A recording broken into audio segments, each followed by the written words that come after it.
The dark pine forests of Canada have often been said to be a mysterious habitat for deadly creatures lurking among the trees. From Sasquatch to restless spirits, and from the Wendigo to giant prehistoric animals thought to have gone extinct long ago, there have been hundreds of exciting stories of survival or horrifying folktales that have managed to seep through the tree line and into our modern society over the years, but many more remain left untold. The reality is, the Great White North is so vast, and with so few people living here, if there really are monsters in the woods, we may never truly know. But there are some people among the population who claim otherwise. Deep in the lost, remote forested regions of central New Brunswick emerges a story well known amongst the locals for its gruesome history and terrifying reality. People are hearing noises emerging from beyond their line of sight, hiding away in the deepest, darkest regions of the wooded pines. Could what the locals call the Dungarvon Whooper really be out there? Or is it something else far more terrifying? I'm your host, Jordan Hopkins, and welcome back to Moonlight Lore.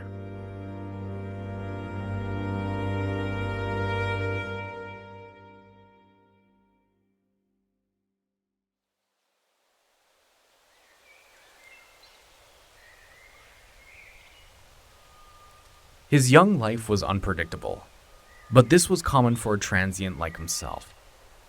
Bouncing from one location to another, searching for the next paycheck, isn't the most stable life one could find. But we all need to eat. And as someone who not only found himself in need of money for food, he also found he had a talent for providing that much-needed sustenance for others. Ryan had come to the Dungarvon logging camp sometime between the late 18 and early 1900s, when the logging industry in Canada was at its peak. He wasn't a logger himself per se, but found he could always gain good employment at the different camps as a cook for the burly outdoorsmen working there. He had almost a supernatural talent for providing good meals out of very basic ingredients he found lying around. He enjoyed the work, and it certainly showed. The workers at the camp were more than delighted to have him there. Understandably, their flavorless rations sent by the company and surviving off wild game in the woods eventually would get old. So one could say when a talented chef like Ryan stumbled into camp asking for a job, promising he could turn those rations and meat into hearty meals, he was welcomed with open arms. All he asked for in return was fair payment for honest work, and the men were more than happy to agree to his terms, however long this arrangement would last.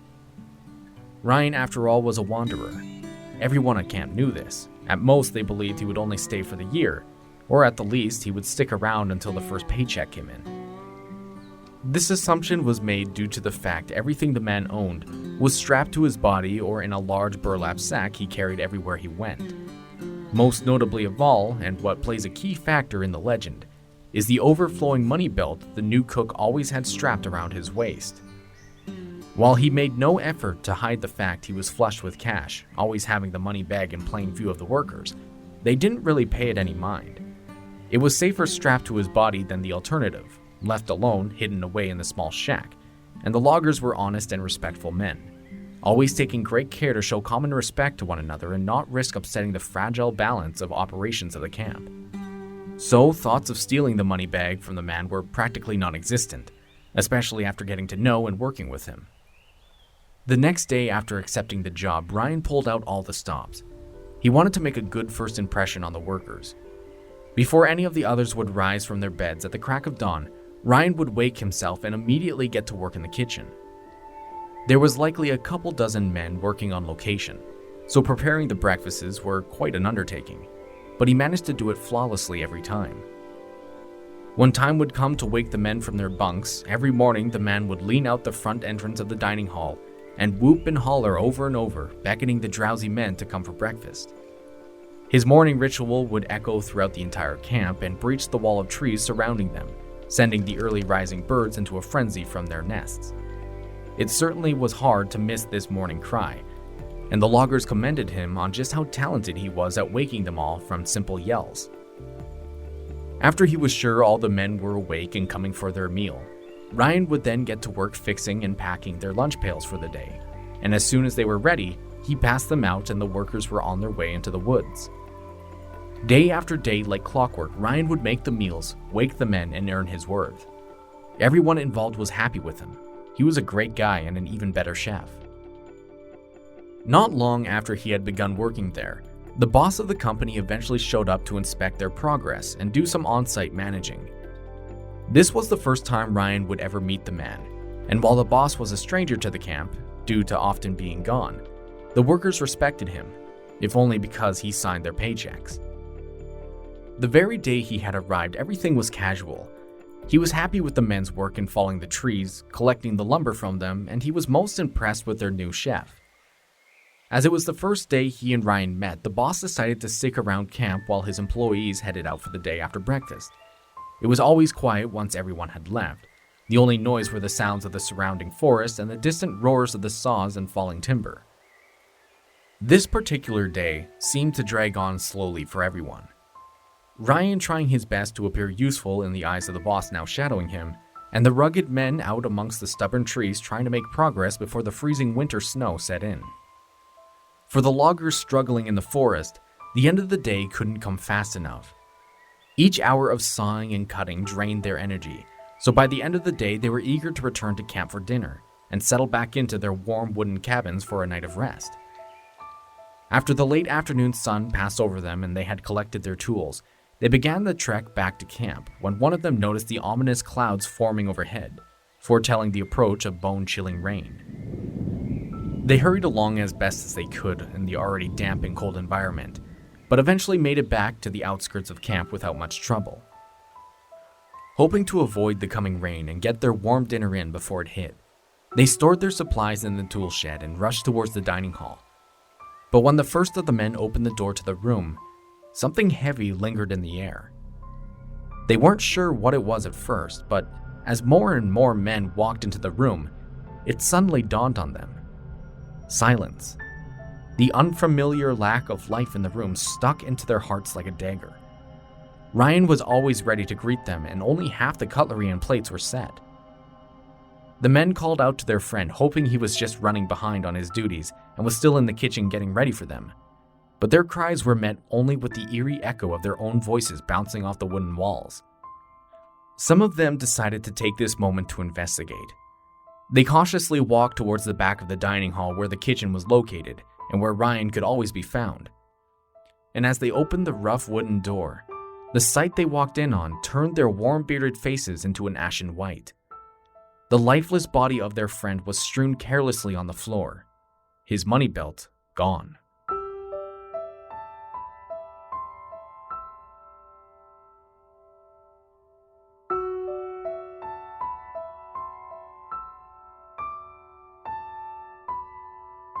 A further inspection of the body and immediate area proved to shine little light on the situation. How Ryan had died was a mystery to the men now gathering in the packed room.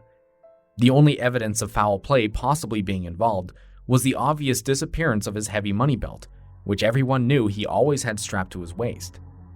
With only the other person who had been at the camp during the day absent from the scene, the men broke off into teams to search for their old boss.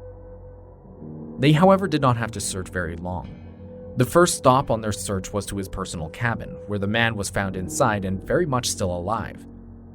He was a little annoyed that the entire camp was now on his doorstep demanding answers, and the only one he was able to give as to why Ryan was dead was that he had suddenly come down with a sickness soon after the men left for work in the morning, and must have succumbed to his illness at some point during the day without his noticing.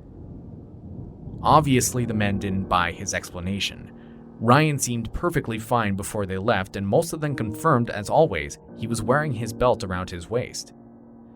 Now all of a sudden he was dead, and the belt was gone. Oddly suspicious, but there was no evidence to say otherwise. They couldn't outright blame their boss for the crime. They would have to sort this out later, though.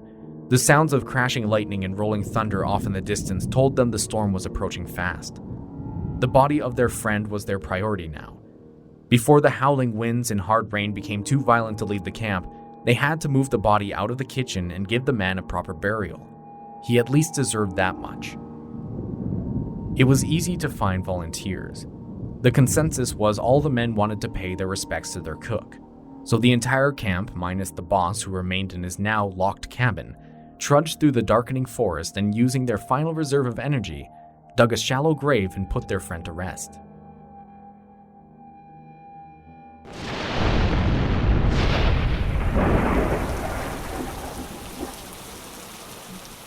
It came upon them within seconds.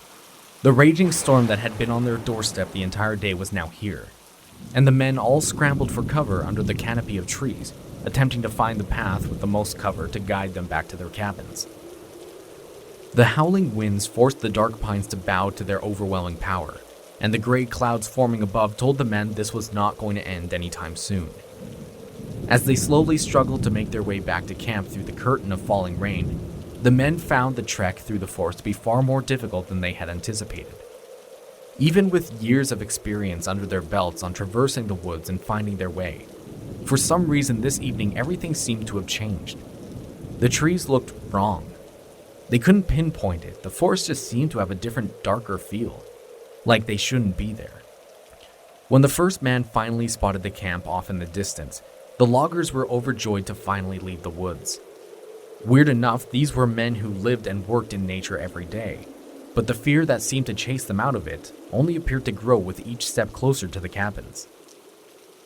As fast as their legs could carry them, the workers finally emerged from the line of trees and into the open yard of the camp. And that's when they heard it. Something was following them out of the forest, and as they turned around and looked in horror at the wall of dark spruce trees behind them, their eyes fell on something terrifying. Nothing. Nothing but empty space and rain. The realization was dawning on them one by one. They all heard the strange noise emanating from the direction they had just came, but they couldn't believe it. As he was so well known to do, the whooping and hollering from their very own chef that he would always bellow out to wake them from their bunks every morning was following them from the woods. As the heavy rain continued to pour, it did little to drown out the very obvious vocalization from their dead friend. There was no doubt it was him, but that was impossible. They had just buried the man. There was no way they should have been able to hear him.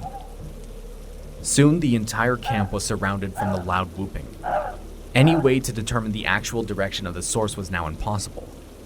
And as tough as burly as the men were, these paranormal screams coming from the dark sent shivers down their spines. Since the torrential rain had turned the dirt road leading into the camp impassable, the men were forced to spend the night, much to their hesitation. Without their much-needed meals, the men retreated inside their cabins, hoping whatever was making those sounds would stay far away. But their hopes were never recognized. For the entire night, the men hid together, cold, wet, and afraid. For all those dark hours, their ears were assaulted by the whooping floating through the night sky. And no matter how hard they tried, every man in camp was forced to stay awake and listen to their dead friend. Come morning, they were all so tired work was far from their minds. The howling had finally stopped, and every man in the camp began packing their belongings and left that very same day. Their log cabins were abandoned, and expensive tools left to rust. The entire camp was left to be swallowed back up by the very forest it had previously been killing.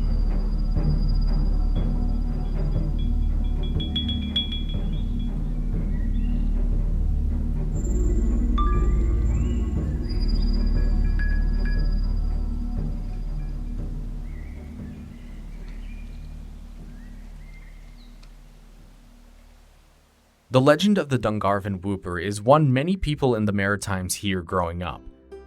To this very day, locals who live near forested areas claim the ominous whooping of the murdered chef can still be heard. Arguably, it's one of the better-known legends in all of Eastern Canada, but it's not one without its flaws. Several versions of it, depending on who you ask or whatever province you're in, will have slight variations to make it unique to their own locations or experiences. Some of them claim the man named Ryan was actually the boss who murdered the unnamed chef. Others will tell more gruesome variations, telling anyone caught by the whooper after dark would either disappear or be found impaled by a sharp tree branch. Or after stealing the money off Ryan's lifeless corpse, the boss then prepared a stew for the lumberjacks returning to camp, and chopped up chunks of Ryan's flesh to serve as the meat in this cannibal concoction. Others say the boss was in debt and couldn't afford to pay his workers, so he murdered the chef for the bag of money and used that to pay the men. I've also read tacked onto the legend is a story about a priest by the name of Father Murdoch, who ventured into the haunted woods to recite prayers and sprinkle holy water on the forest floor in an attempt to put the spirit of the chef to rest. But that never did seem to do the trick. Today, people still claim to hear the yells on quiet nights, and those who stay up and listen for the whoops emanating from the forest often say an overwhelming sensation of fear mixed with sadness accompanies the screams. So could there be any weight to the legend? The Dungarvon River certainly has seen its fair share of logging camps pop up over the course of the century, and there have been no shortage of deaths occurring at these camps, either by accident or malicious action. The men working these sites often had colorful backgrounds as well. Some could be the typical farmer who simply had a bad crop season and needed the extra income for the winter, or ex-convicts looking to start a new life. It's certainly not difficult to find a story or two that seep through the trees and into the rest of society, telling of the horrific things that have happened in these isolated places. So, while the events in the legend could certainly have taken place in one variation or another, does that also mean the whooping sound people are hearing late at night are caused by the ghostly apparition of a man murdered for his money? If you believe in vengeful spirits or lost souls who have yet to move on, then this explanation might be all you need. But let's open our minds to other possibilities. The wind passing through the thick trees is an easy explanation. While it might not necessarily sound like the whooping cry of a human, the whistling it can create can put people on edge by creating infrasound.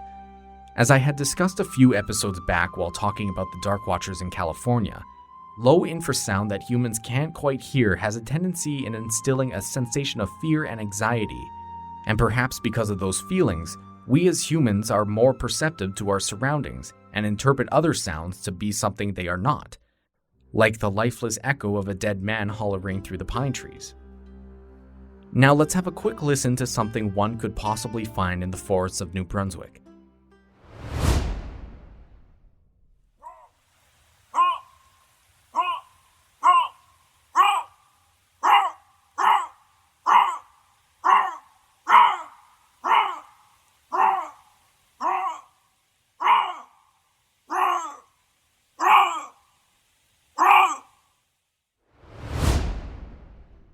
Similar to sailors who hold superstitions about their ships in the sea, lumberjacks and loggers held many stories of folklore set in the forest close to their hearts. Sitting around a campfire regaling one another with spooky stories and legends about the woods, then hearing those sounds coming from the darkness would put anyone on edge, and solidify the idea that the Dungarvon Whooper was very much real. The screams you just heard were actually coming from a wild bobcat someone had captured footage of on a trail camera. A logical explanation for the Dungarvon Whooper, because bobcats do in fact live in New Brunswick and the surrounding provinces. So people who still claim to hear the ghostly cries of the murdered chef to this very day are likely just hearing the calls of a wild animal. Although a bobcat lurking in the dark near your property screaming like that may not be any more comforting than a restless spirit wandering the woods.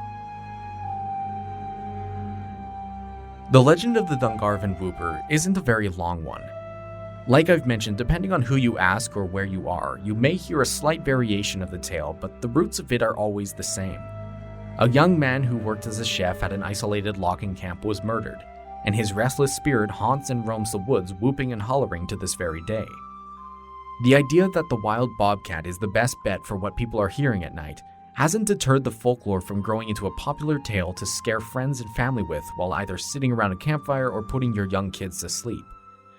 Much of the time, the lure of the unknown is far more exciting and terrifying than simple explanations that, in some people's opinion, ruin the magic of the mysterious history Canada is known so well for. Even if there are no links to the actual event that spawned this legend that I could find during my research, doesn't necessarily mean it can't have potential to be true.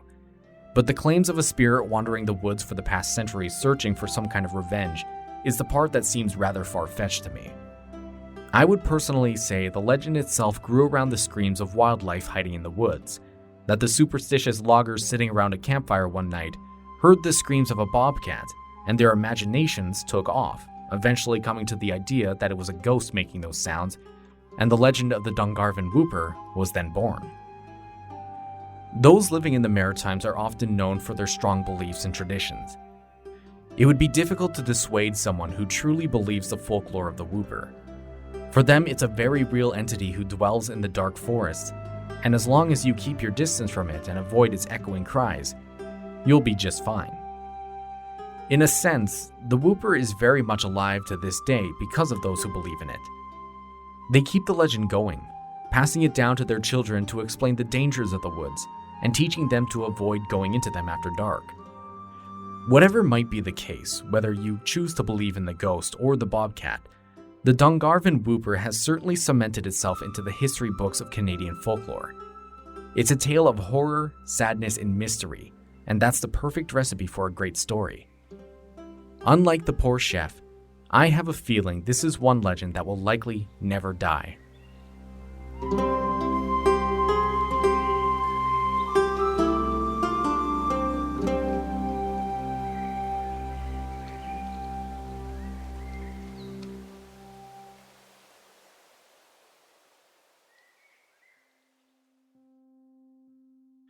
Thank you for listening to my episode about the Dungarvon Whooper. I hope you enjoyed it as much as I enjoyed telling it. Like I mentioned though, there's a lot of variations to this story, and the one I shared with you today is just one of many versions I wanted to share. If you've heard the story before, you likely have heard it slightly differently. Or if you search for it, you'll definitely find several variations depending on what book or website you read from. It's one of those legends that really has changed throughout the years depending on where you find it. In fact, nearly every province in eastern Canada has had their own claim to a forest entity who whoops and hollers in the night. Funny thing is though, all of those provinces have bobcat populations, so that's why I've been leading so heavily into believing all it is just a bobcat crying out, and the early loggers needed a way to explain their fears. But if you live in the Maritimes and have heard the whooping yourself, I'd love to hear about your experience. Reach out to me anytime at moonlightlorepodcast@gmail.com or on Instagram at Moonlight Lore Podcast. It's always great to hear from you guys, and I've heard some pretty interesting things from some of you, so please keep those messages coming. If you wanted to support this show, the easiest way is by hitting the subscribe button and leaving a 5-star review on whatever app you might be listening on. It only takes a couple seconds to leave a good review and helps the podcast grow on the podcast charts. If you wanted to go a step further by sharing it with your friends and family on social media, like Facebook, Twitter, or Instagram, it would go a long way in helping the show grow and bring in more listeners as well. Then the absolute best way in showing support is by donating to the Patreon. The lowest donation tier is only $5 a month, which is basically a single cup of coffee at Starbucks a month. In exchange for your patronage, any extra content I come up with will be put on there for everyone to see, and the extra bonus episodes can also be found there if you wanted to hear more of the show. For those of you who have donated so far, thank you so much. Your donations are going directly towards improving the show by helping buy new equipment and set up a better studio to record in. I have some fun stuff in the works at the moment, and some of you will see it soon. But other things are more long-term projects that I'm working on, so those things might be a way off from being revealed. That's partly why this episode is a little shorter than usual.